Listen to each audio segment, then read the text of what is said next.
Paul Runyan was still teaching golf at the age of 93 when he passed away nearly a decade ago.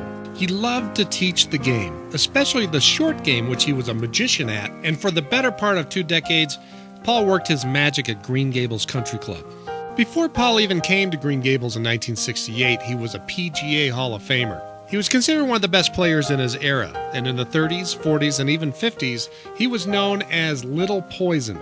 At 5'7", 125 pounds, he was routinely outdriven by 40 yards or more, but his incredible short game earned him 29 PGA Tour wins and 53 wins worldwide, and he will forever be remembered for defeating Sam Snead in the 1938 PGA Championship.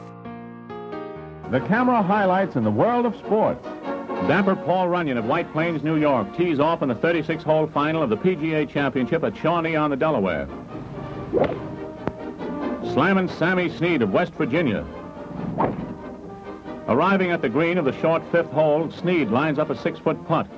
His ball misses the cup and Runyan is stymied. To have the hole, he must sink this putt, but how?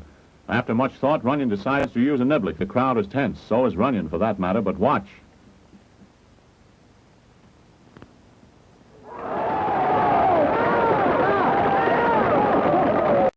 Arriving at the 25th, Runyan, short pitch to the green, stops within goodly putting distance of the cup. And the diminutive New York pro has the coveted PGA crown within his grasp. And there it is, the $1,000 putt that brings Paul Runyan the PGA title for the 2nd time in his golfing career. I had the pleasure of playing Paul in the PGA Championship, and I'd outdrive him some holes almost 100 yards. But, you know, the old saying is, you drive for show and putt for dough. So that's what happened. He killed me on the green. I never saw a man had the touch or any better touch than Paul Runyan. As Paul got older, he competed less and taught more, and eventually he brought his passion to Green Gables. Paul Runyan was the head golf professional here from, I believe, 1968 to 1984. The reason he left is Jack Taylor, who ran the pro shop for him, passed away in, I believe, June of that year, followed by his wife Joan, and Paul vanished for about a month. And the members of the board asked me to go in. I was the golf chairman, and get a hold of him and ask him why I'd been gone for a month. So finally he came back, and I ran in his office, and with tears in his eyes, he looked at me and he said, "Donnie, I've never had a golf chairman give me the whole month of July off. I don't know how to thank you." So obviously I never said anything. And that was Paul. He was a really charming, kind man. For nearly 17 years, Paul endeared himself to the Green Gables membership, and his love for the game was infectious. I can remember him in his little god-awful plaid pants, polyester, and with his spikes on, with his little golf bag, running to the first tee, because he always played with everybody on Saturday. At 2 o'clock you could get a time to play with him.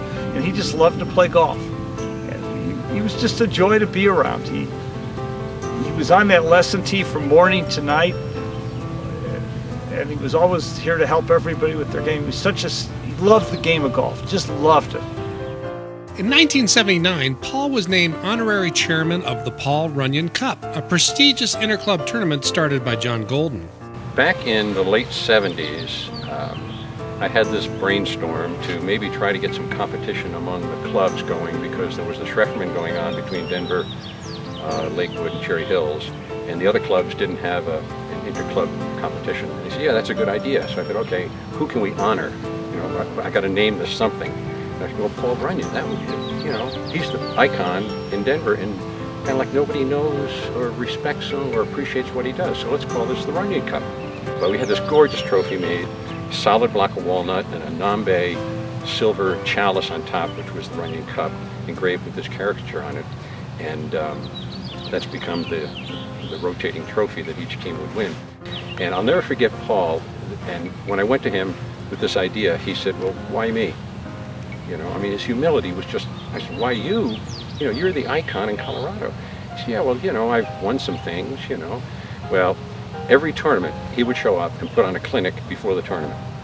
Can you imagine having Paul Runyan put on a clinic for you? I mean, my God. Paul Runyan wrote the book on the short game, literally. Golf Magazine called him the most influential short game teacher since the 1930s. Those fortunate enough to take lessons from Paul 30 years ago should remember a thing or two. Paul would teach you in the chipping, the same as the putting, his elbows out against each other and just rock the stroke that way without any wrist motion at all. And then he would use much lower lofted clubs because you got the upright like that you would normally hit an 8-iron here or a 9-iron, and he would use like a 7 or something like that, and they almost go in. Let's see how good his memory is. Remember now, there are two grips in golf. One that's used for all shots except putting and chipping, and one that's used for putting and chipping. In this grip, my hands oppose each other a total of 90 degrees. The lower hand is 45 degrees back of the shaft. The upper hand is 45 degrees ahead. The arms are attached at a 45-degree angle. I then settle myself over the ball with the ball in the middle of my body with my weight off balance a little toward the front so that I strike the ball a slightly descending blow. Then with no wrist motion at all, I try to propel the ball on the green on the fly and let it run its way toward the hole. If I've got the right club and the right distance on the green, it will stop fairly close. The putter will hit it straighter than the chip shot, no argument. But it's got to traverse through terrain that will negate that advantage. Certainly, if you don't know how to chip, putt it. But let's get so we know how to chip. Paul is a member of the World Golf Hall of Fame and the World Golf Teachers Hall of Fame. And for the legacy that he leaves at Green Gables Country Club, we welcome him to the Colorado Golf Hall of Fame.